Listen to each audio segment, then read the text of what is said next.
Kondapur ride వచ్చింది 8 kilometres, pickup వచ్చి just ఒక 500 మీటర్స్. దాన్ని యాక్సెప్ట్ చేయలేను.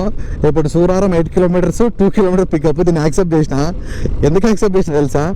కొండాపూర్ వేలోపు ఒక 2 రైడ్లు కంప్లీట్ చేయొచ్చు. ఎందుకంటే ఇప్పుడు కొండాపూర్ రోడ్ ఫుల్, ఆఫీస్పేట నుంచి కొండాపూర్ వరకు ఫుల్ ట్రాఫిక్ ఉంటుంది. సో అటు పోయే బదులు ఇటు పోయింది బెస్ట్ టైం అనుకొని చెప్పేసి అది వచ్చినా యాక్సెప్ట్ చేయలే. ఇది సూరారంకి అమ్మా day day day day day.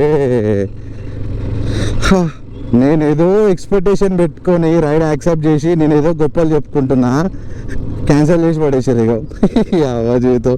నేను ఇంకేమనుకోవాలి రయ్యా, చిచ్చి నేను ఇంకా గొప్పలు చెప్తున్నా ఈ రైడ్ కోసం. అమ్మ బోరంపేట అంట,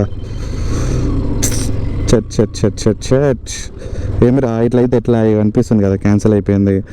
నేను ఇంకా రైడ్ పడ్డది మంచిగా అట్లా ఇట్లా అని చెప్పి గొప్పలు చెప్పుకుంటా నేనుంటే వీలేంద్రా ఇట్లా క్యాన్సిల్ చేసే కస్టమర్లు. ఏమో ఈ కస్టమర్లకు కూడా నమ్మద్దు, ఎప్పుడు ఎట్లుండేది తెలియదు, ఎప్పుడు ఎట్లా క్యాన్సిల్ చేసేది తెలియదు.